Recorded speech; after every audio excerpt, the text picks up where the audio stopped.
think that as women rise, they start hearing more and more of these, oh, you're too ambitious, or you've changed, or you're too bold.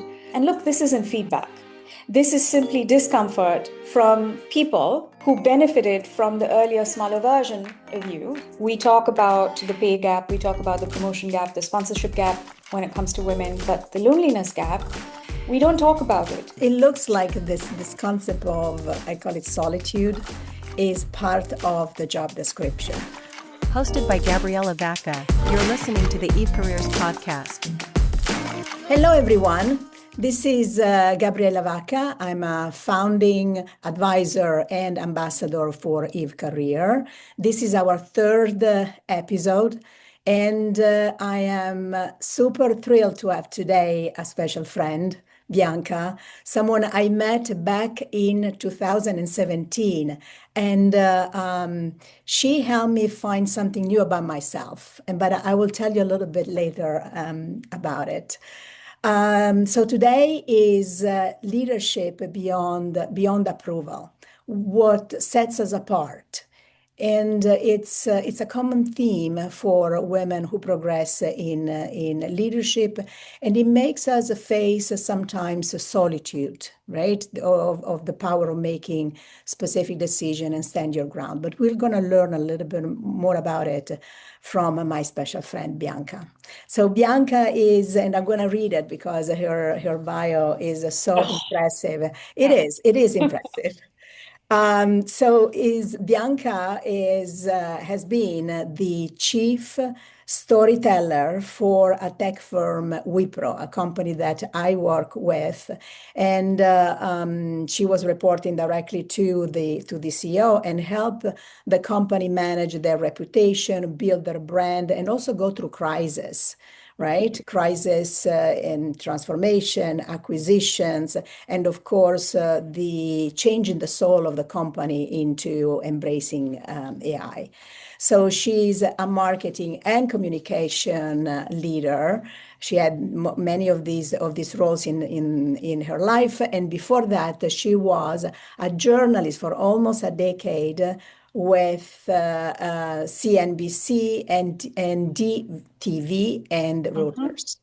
So what I love about her, and I can speak firsthand about it, is how she blends her journalistic clarity with the strategic storytelling. And so she's helping leaders and companies to express who they are, what they believe, the purpose for their work. And that's why she helped me basically really connected this intercalling I had about the humanism and the technology, helped me give it a voice and believe that that was something important for both me as well as the community I was working with. So still, thank you for that.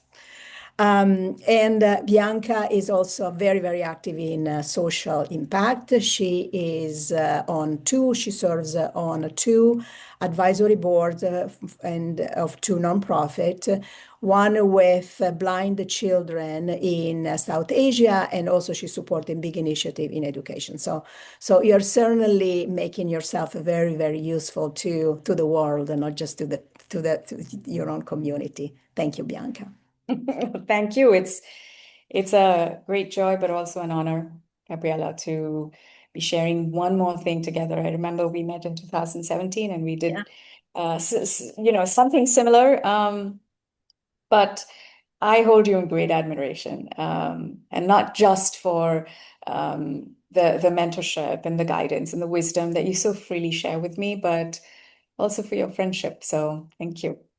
At that time, Bianca was interviewing me, and I can tell you guys, I was panicking because she had all this equipment and she was so in control of everything, and I was just literally panicking. But let's get into the core of the matter today. So today, Bianca, we explore, what happens to women leader when they choose courage and clarity and their own development, against the comfort of consensus, right? Which is very common for all of us. I had to go through that. I had to balance those two as well, but this is something that many, many women, as they develop in their career, they either struggle with, or maybe they stretch it too far or too little. So what's your perspective on this? Yeah, sure. So the way that I look at leadership, Gabriella, is that at every step, there's this question that faces us, whether you want belonging or you want becoming.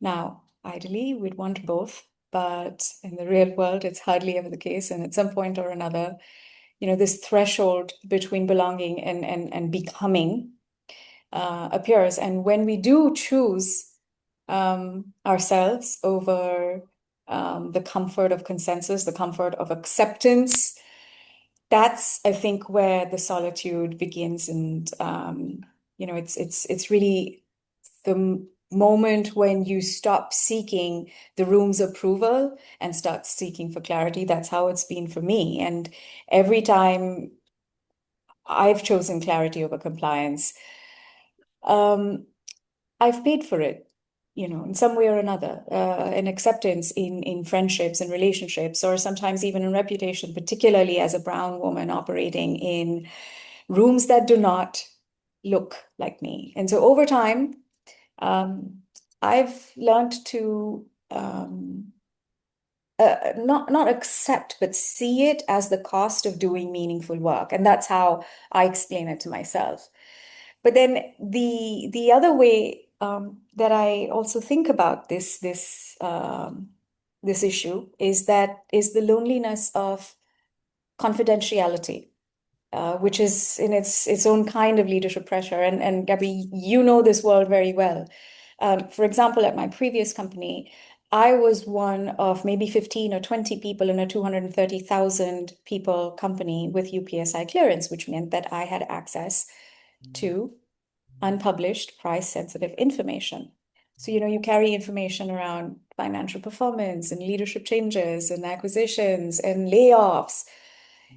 And the moral tension of those choices, the consequences, the awareness that somebody or the other is going to be unhappy with whatever decision you take. Yeah.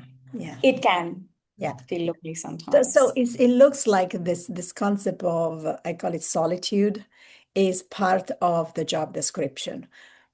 But maybe it was just me, but I amplified a lot of these feelings of feeling a little bit alone in uncomfortable decisions.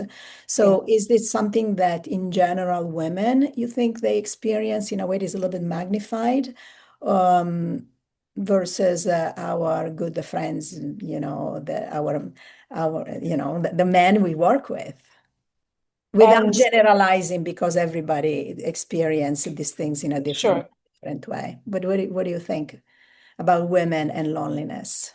Thank you for giving language around an experience that so many of us have been carrying silently, Gabby. So, we talk about the pay gap, we talk about the promotion gap, the sponsorship gap when it comes to women, but the loneliness gap, we don't talk about it. And I think it's the quiet tax that women end up paying for doing the right thing when the room probably isn't ready for it. To your question, I think that as women rise, they start hearing more and more of these, oh, you're too ambitious, or you've changed, or you're too bold. And look, this isn't feedback. This is simply discomfort from people who benefited from the earlier, smaller version of you that didn't ask as many questions or didn't challenge the status quos with facts and experience, or, ask for accountability. And sure, there are high-performing cultures where this kind of competence can become a sort of glue. It can become a bonding currency. You're good, the team rises with you, but that's rare, right? So And go ahead, Bianca. Sorry. No, just the thought that I had is that in my own 20 years, I've experienced every gradient of this. But especially in the last 5 or 6 years, as I held more of these high visibility roles, as I was in a position to ask for accountability, as I was in a position to challenge or call out misalignment, the celebration slowed and the consternation grew. And it's not personal, it's structural. So you hear, all of you guys hear Bianca talking about this concept in a way that is so perfect, so clean. But as a friend, I saw her in those moments of transitions, right? And I experienced two of the three you had. And it was tough, and it was personal, and it was business. This is where life and work or values they intersect, and you went through some very, very tough time. So, without sharing too much detail, if you don't want to, but can you get a little bit more specific? Because I think it was really it's really special, the fact that you had to go through those experiences and now you elaborated all those experiences so well that you can talk in a way that is so clear for all of us. It's funny that you call it an inflection point or a reinvention, Gabby, because at that point, it didn't feel like it. It felt like my operating system had just shut down, because Yes. women they're not prepared, right, to switch things up before something breaks. You just don't have that luxury. And I'll probably share two of those. So I would say one of the biggest resets that I had in my life was experiencing disability, from traveling 10 to 15 days in a month, from Davos to San Francisco to London to Paris to India, to being bedbound for a year and a half, with a chronic illness that medical science knew very little about at that point. And, that it forced on me a solitude that I don't think I was prepared for. It pushed me into a kind of stillness that I had never known, that I had never learned, because in my culture, you are taught to always strive and always be better. And so what happened was, all these external markers of self-worth and self-love and performance and pace and social relationships and achievements, they just dropped off. And so what it did was that I had to rebuild my own compass for what my value was outside of my worth, my performance, because there was none of that. I was, bedbound. So I think that reset was a jolt, and it was really hard. I'm here talking to you now, at the fag end of 2025, but back in 2021, this felt like, whoa, I don't know how I'm going to deal with this, right? But it led to a moment in my life where I think I'm able to distinguish between, what do I tolerate? What do I walk away from? What is me? What is just presentation? So that's one. And the second one, I'll share quickly without going into too much detail. I think that reset happened.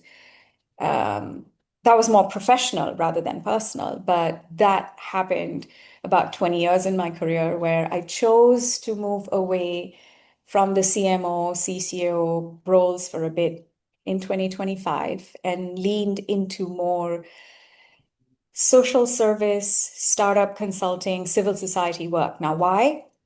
I think the context is important. This was the time of a contentious CEO transition at the firm I was working with, and the resulting leadership exodus, and the change in the culture and everything. And because I was so close to the decision center, I had a first-hand experience of the huge say-do gap, the politics, the power shifts, the erosion of culture, which is kind of part of every corporate culture. And so my simple realization was that, look, I'm probably giving excellence to a room that isn't ready for it. So I stepped away. I took a break. I chose to serve rather than be served. And it wasn't easy. I had to relearn the concepts of being useful, of perfectionism, and how to operate without hierarchy. Creating a little bit more space for myself, and this experience is changing me. It's teaching me so many things about authority that's rooted in service and dignity rather than hierarchy and who sits where in the org chart. But And it's Bianca, also giving me sovereignty. Yeah. yeah, Bianca, what gave you the strength? I mean, when I went through my much smaller inflection point in my, life or career, what gave me strength in addition to, friend and family was almost, I call it the vision of Hmm. what I had for myself. I'm almost visualize it, right? For you, especially in the second one, I remember that you made a comment to me that I find a satisfaction in the small changes, how I impact the people I serve day by day by day. And every time, you are happier in talking about it. So what gives you the strength? Is the day to day, is the vision, is a little bit of everything. Or sometimes for people, what give the right motivation is the fact that they are almost angry about something, right? And that gives some of the energy to respond and react and work hard. Yeah. What's for you? Can I pause on that for a Yeah. moment, Gabby, and go back to what we were talking about reinvention earlier? Because I'm just recollecting what you said earlier about how your transformation was more layered, why it was more um, integration as opposed to breaking patterns, which was Mhm. mine. And I love that contrast. Will you tell me a little bit Yeah. about your version of reinvention, what that looked like, and what kind of pushbacks, Yeah, I'm yeah, yeah, sure, yeah. you So experienced? my transformation was less about big inflection point in my life, right? So in a way was easier and probably a little bit more, let's say, expected from females. With this, moving to a different country is certainly a change.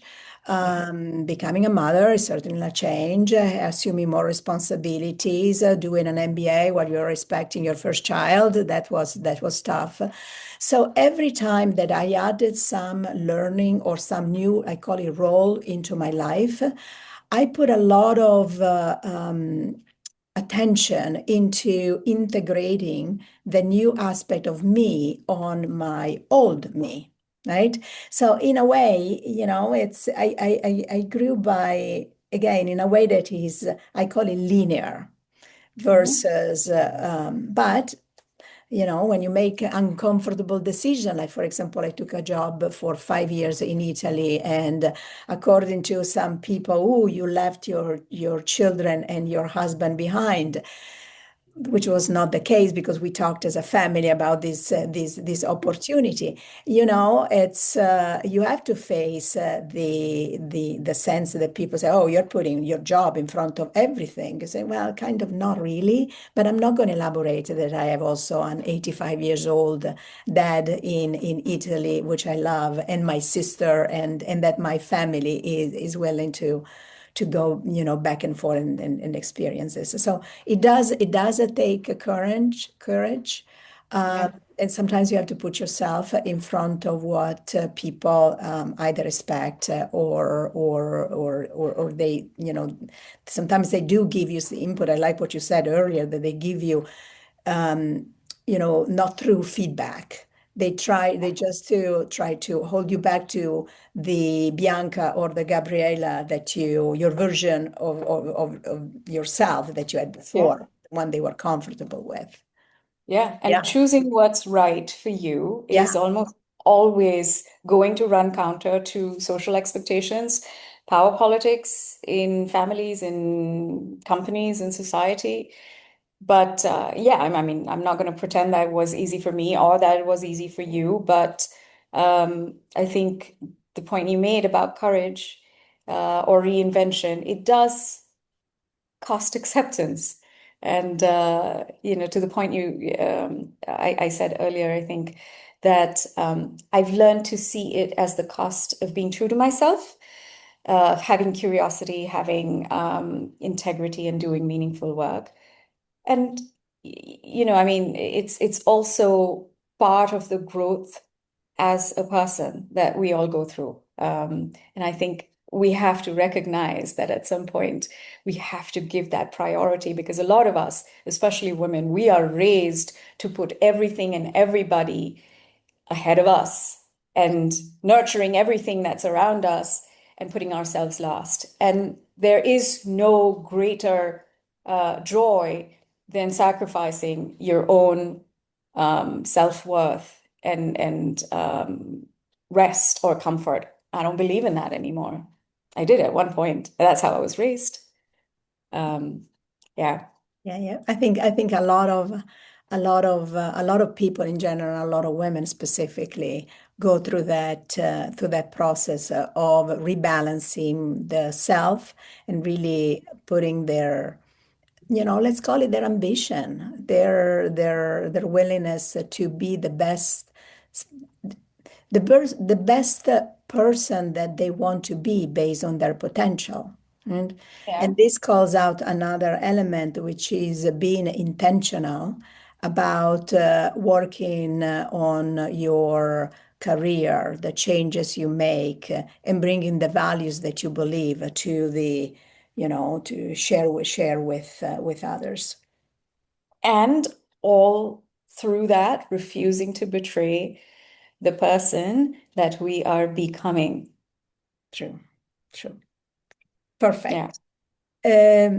So Bianca, we are getting closer to the end, and anything else? I mean, you have women now. You are a world traveler. You As are experience. you. Just following in your footsteps. Well, you're a little bit more than me, but I never know who you are. Okay, which time zone are you today?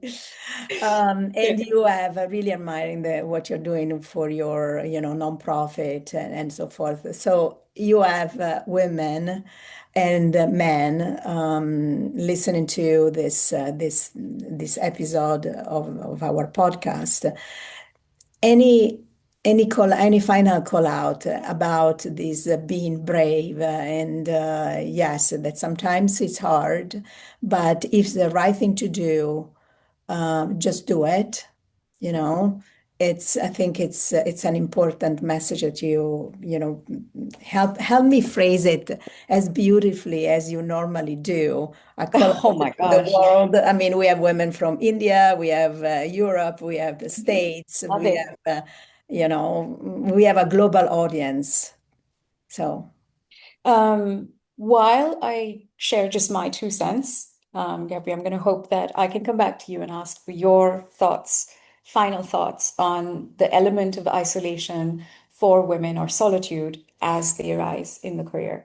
So, two things I wanted to share as a parting thought. One, um, it is inevitable, but how I see isolation or solitude today at this stage of my life and career is that it's a protective resource. Whether it's voluntarily or put on, I choose it voluntarily or it's imposed, like with, let's say, my 2 year struggle with long COVID or, career, etc. When I'm not included in the drama and the politics, I actually think I use that space, that solitude, for independent judgment, for moral clarity. Is this actually me, or am I doing it because it'll keep peace?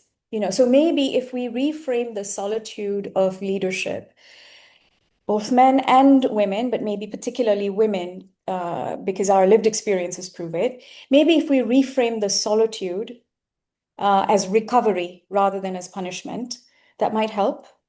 And the other thing, though, is that I'd also very much be aware of the fact that it's easy to get into these, echo chambers if you lean in too much into the solitude, because no matter who we are, whether we're a CEO or we're an associate engineer, we still need some friction. We still need some challenges. We still need people coming and telling us, that's a great idea, but it's not going to work.